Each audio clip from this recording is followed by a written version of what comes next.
The digital clock on the emergency room wall seemed frozen. Or perhaps my vision was too clouded by tears to notice its movement. A doctor eventually emerged, methodically removing her gloves. She didn't need to speak, I already knew. Noah was gone. My husband. My confidant. My sanctuary. One moment he was commuting home from the office, the next his heart simply ceased functioning behind the wheel. A silent, merciless ambush. Swift. Brutal. They claimed he felt no pain in those final moments, but I certainly did. I sat alone in that sterile hallway, trembling, gripping my bag strap as if it were the only anchor preventing me from drifting away. My fingers dialed automatically, I needed connection. Anyone? Mom? My voice cracked. It's Noah. He's gone. Just gone. Could you please come? I can't face this alone. The background noise was festive, clinking silverware, music, laughter. Then her response, "Oh, sweetie, we're at your sister's promotion celebration right now. Can it possibly wait until morning? Everyone's here, and we've just ordered dessert." I couldn't speak. Couldn't breathe. "Try to rest, dear. We'll call you tomorrow," she said before disconnecting. They never appeared. Not that night. Not the following day. Not even at the funeral home. I completed paperwork, selected a casket, and explained death to our 9-year-old daughter, Sophie. Entirely by myself. 3 days later, they finally arrived. No embraces, no flowers. Just uncomfortable nods and rehearsed sympathy. Then Mom settled onto the sofa and said, "So, did he leave everything to you?" Legally speaking, inheritance can get complicated, especially with family involved. Dad chimed in, "Remember that we contributed to your down payment back then. It's only reasonable we receive our portion now that assets are being distributed." Sophie stood silently in the doorway, a small ghost observing everything. She disappeared briefly, then returned clutching a white envelope in her small, steady hands. "Here," she said, approaching them. "This is why you came, isn't it?" They froze. Mom accepted the envelope hesitantly, her fingers unsteady.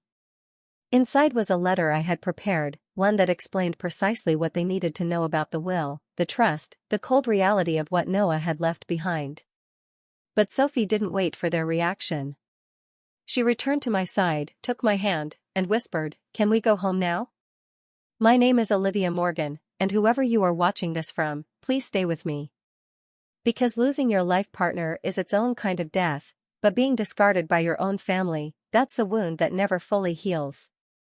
I once believed that perfection would earn their attention. That exemplary grades, obedience, and causing no trouble would finally make them see me the way they saw her. My sister Rebecca, the shining star. The recipient of new clothes, extra treats, and enthusiastic applause. At graduation, despite her barely passing marks, she possessed a laugh that turned heads. I had a voice they regularly forgot existed.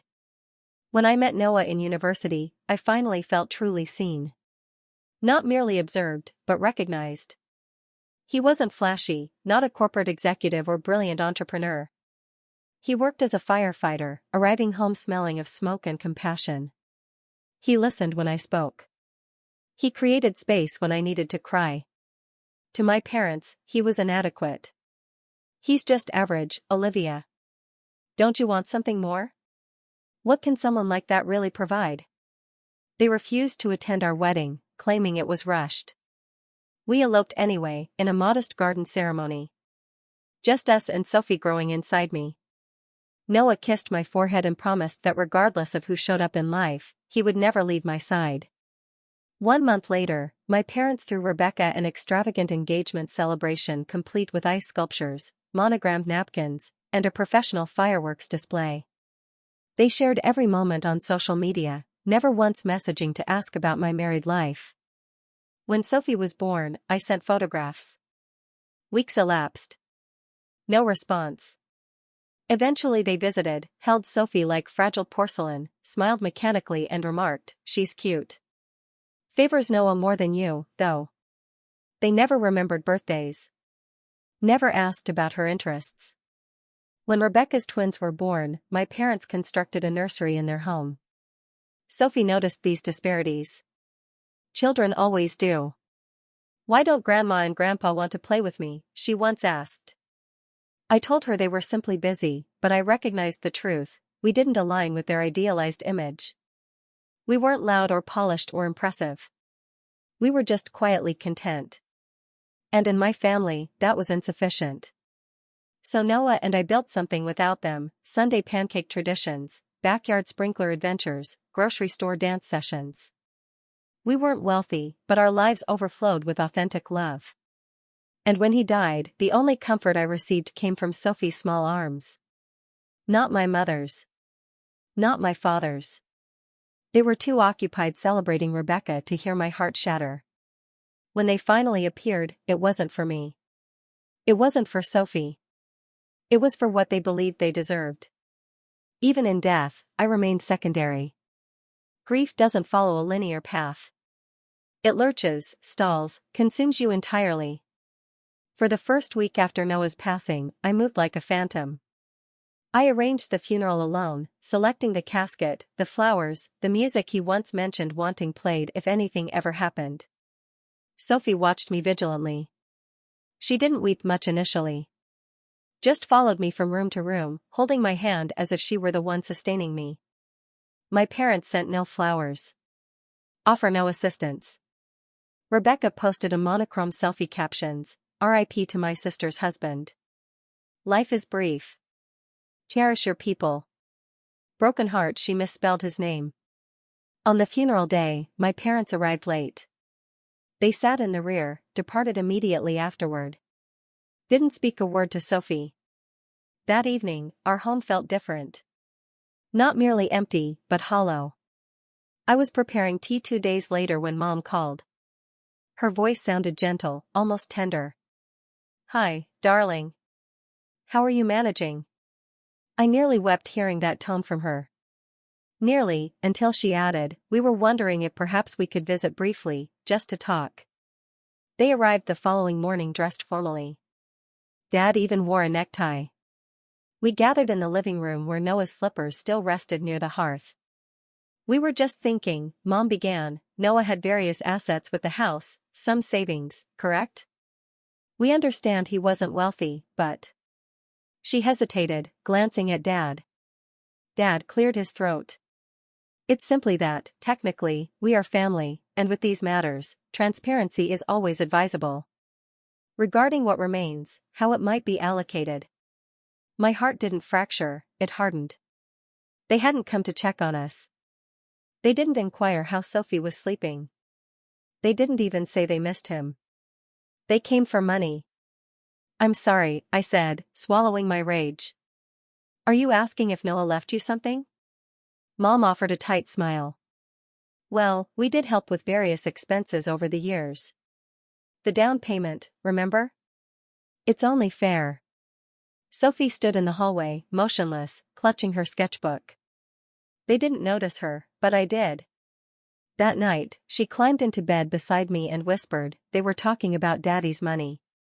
I nodded gently, stroking her hair. "What did they mean by split fairly?" I swallowed hard. "Nothing that matters to us, sweetheart." But internally, something transformed. They hadn't lost a son-in-law. They didn't mourn him. They barely knew him. They merely viewed his death as an opportunity. They arrived with manufactured sympathy. What they actually brought was a calculator. That's when I realized they didn't lose a person, they saw a windfall. I never believed in vengeance. Not the explosive kind that screams and shatters and burns bridges. But silence is a different form of fire. The morning after their visit, I contacted Noah's attorney, Mr. Winters, a reserved man with compassionate eyes who once remarked that Noah might not have been wealthy financially, but he was rich in preparation. He was right. Noah had arranged everything meticulously: a living trust, a detailed will, Sophie's education fund, life insurance, emergency documentation. He protected us even beyond death. Mr. Winters met me in his office with a folder already labeled Olivia and Sophie Morgan, personal and confidential. We examined everything page by page. Noah had bequeathed every cent to Sophie, with me as the sole trustee. Nothing to my parents. Nothing to Rebecca. No loopholes. No complications. I want to add an amendment, I said, a clause specifying that no one, not even blood relatives, can contest any aspect of this estate. He nodded. A prudent decision. I incorporated additional provisions, updated beneficiaries, closed every financial avenue they might attempt to access. Then I returned home and began assembling my documentation. I created a comprehensive file, tangible, substantial, secured inside a physical copy of the will. Trust statements, a formal letter addressed to whom it may concern detailing their harassment, screenshots of my parents' messages, and one handwritten note from Noah I'd been preserving. Whatever happens, protect Sophie first. She's our legacy. I wasn't angry anymore. I was prepared. That evening, as I organized paperwork at the kitchen table, Sophie entered. She clutched her stuffed rabbit, rubbing her eyes sleepily. "What are you doing, Mommy?" "Just organizing some things," I replied softly. She examined the papers, then looked at me. "They're coming for what's not theirs." I paused. She wasn't a toddler anymore. She was observing. Learning. I closed the folder, approached her, and knelt before her. "Yes," I admitted. "But they'll leave with exactly what they deserve." She nodded once, comprehending more than a 9-year-old should. I embraced her, kissed her forehead, and whispered, "And you, my darling, will receive everything your daddy wanted for you." They rang the doorbell like visitors. Like people entitled to entry. My parents stood outside holding a container of lemon bars and wearing the kind of smiles people display at obligatory functions. Polished. Practiced. Hollow. "Hello, dear," Mom said. "We just wanted to check in, see how you're coping." I admitted them, not from kindness, but because I wanted them to witness what they never truly appreciated, the home Noah built with his hands, the framed crayon artwork Sophie created for Father's Day, the photographs on the mantle capturing genuine joy, not luxury. They sat awkwardly in the living room, commenting superficially on the new carpet, the scented candles. Eventually Dad cleared his throat. "I know this is challenging," he began, "and we want to be respectful, but we also want to ensure matters are handled equitably. Noah was part of our family too." Mom nodded eagerly. "I simply wonder what he would have wanted. Surely he'd wish to acknowledge all the important people in his life." That was when Sophie entered, calm and composed, carrying a sealed white envelope in both hands. She approached them directly. "This is for you," she said. "That's why you came, right?" They stared, stunned. Mom accepted the envelope with trembling fingers. Inside, a certified copy of Noah's will, stamped and signed, every asset legally designated to me and Sophie, trust documentation with Sophie's name printed in bold, undeniable letters, and one photograph, me at 6 years old, sitting on my childhood bed, arms crossed, tears streaming, while my mother sat beside me, absorbed in her phone. Attached was a small note: "This is the last time you ever truly held me. Don't pretend to care now." The atmosphere shifted, Mom's lips parted, but produced no sound. Dad appeared pale, as if confronting a specter. Sophie stood resolute, her voice unwavering. Daddy left everything to the people who genuinely loved him. That's what he wanted. They didn't argue. Couldn't. The truth arrived not in flames, but on paper, incontestable, legal, cold, and above all, earned. They placed the envelope on the coffee table and stood. I didn't escort them to the exit. Sophie didn't bid them farewell. The only sound as they departed was the gentle creak of the floorboards, as if the house itself had waited years for their departure. The storm arrived the next morning, not rain or thunder, but a barrage of angry messages and voicemails.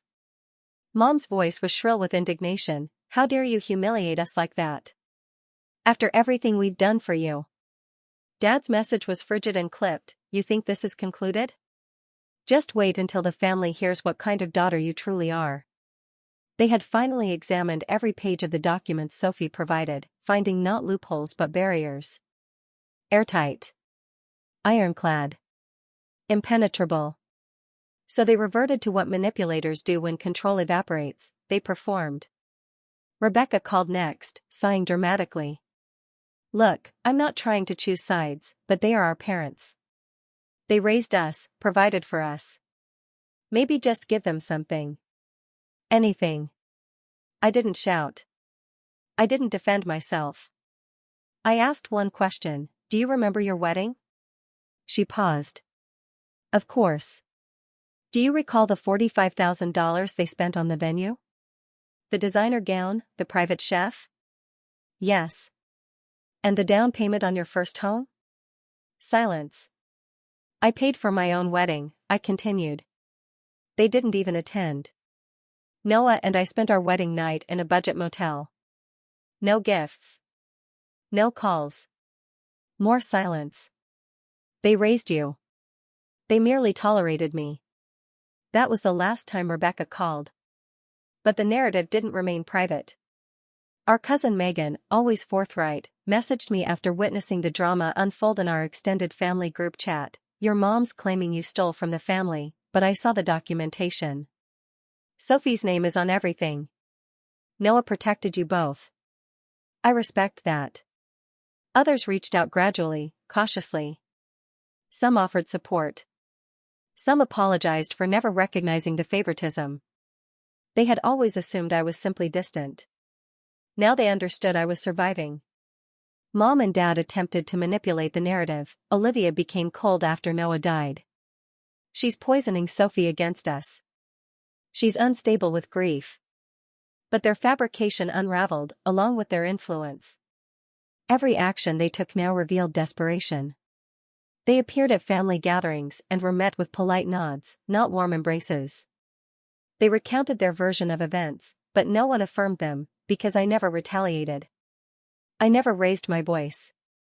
I never dragged them through humiliation. I didn't need to. The truth resonated more powerfully than anything they had remaining. And in the silence they once used to dismiss me, they now sat isolated, exposed. Not because I destroyed them, but because they finally experienced the world they constructed without me. We relocated in early spring. The new house wasn't spacious, just 2 bedrooms, a modest garden, and a porch that cracked when Sophie jumped enthusiastically on it, which she did frequently, but it was ours. No ghosts, no shadows, no obligations. We painted Sophie's room seafoam green. She taped her artwork to the walls. In the evenings, she would perch by the window and read the way Noah used to. Sometimes I caught her whispering skyward, as if recounting her day to him. She began flourishing academically. Winning art competitions. Participating actively in class. Laughing with that uninhibited freedom she once subdued. Her teacher once commented, "Sophie possesses a serene confidence I rarely observe in children her age." I smiled. She inherits that from her father. But I was transforming too. One morning I visited the community center and posted a note on the bulletin board, "Grief isn't weakness. Come sit with someone who understands." 7 women appeared that Friday. Then 12, then 18. It wasn't formal, just folding chairs and honesty. We didn't compare losses. We simply shared them. And gradually, I stopped drowning. Late one night, I documented everything that had transpired, from the hospital call to the envelope Sophie delivered. I shared it anonymously on a women's support forum titled, "They Came for the Inheritance." My daughter gave them the truth instead. Within hours, it circulated widely. Comments flooded in, women worldwide writing, "This mirrors my experience. You've given me courage. Your daughter is a lioness, just like her mother." I couldn't respond to everyone, but I read each message. Then I initiated something that moved me to tears for entirely different reasons. I established a scholarship in Noah's name, the Noah Morgan Foundation for Overlooked Daughters. It provided modest annual grants to girls raised in toxic environments. Funds for books, counseling, even emergency relocation. The first recipient was a 16-year-old who included a note with her application, I never imagined someone would create something specifically for people like us. But Noah had. He simply hadn't known it yet. I framed one of his favorite photographs, him lifting Sophie onto his shoulders, both laughing, faces tilted toward the sunlight. It rests on my nightstand. That evening, I lifted it, pressed my lips to the glass, and whispered, I promised I'd protect her. The auditorium resonated with applause, proud families, and stage lights that illuminated everything with a golden glow. Sophie stood at the podium in her forest green blazer, delivering her acceptance speech with such poise and assurance that it sent shivers through me. She was 15 now. Taller than me. Braver than I ever was at her age. She had just received the Young Visionary Award for organizing a community mural project in underserved neighborhoods. Each piece represents a child who felt forgotten, unheard, invisible, she explained. My daughter had transformed pain into creativity, just as her father had converted quietude into strength. As she descended from the stage, her eyes searched the audience until they found me. She smiled, genuine, healing, complete. I stood and applauded with every ounce of my being. Then, like an unwelcome apparition, my phone vibrated. Mom illuminated the screen.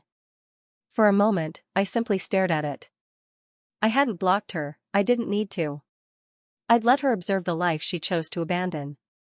Without hesitation, I silenced the call and returned the phone to my purse.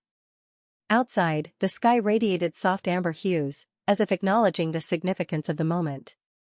Sophie walked beside me, cradling her crystal award. Mom, she asked gently.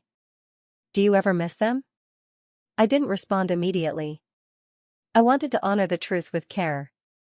Finally, I said, I miss the parents I wished I had, but not who they actually were.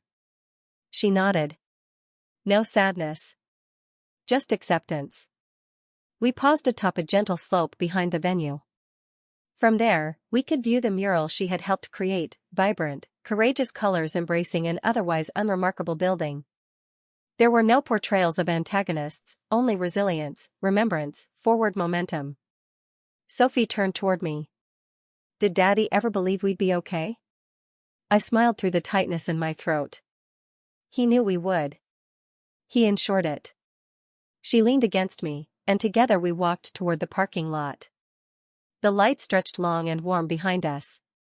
And as our footsteps faded into the amber glow of evening, I contemplated everything we had lost and everything that loss had taught us.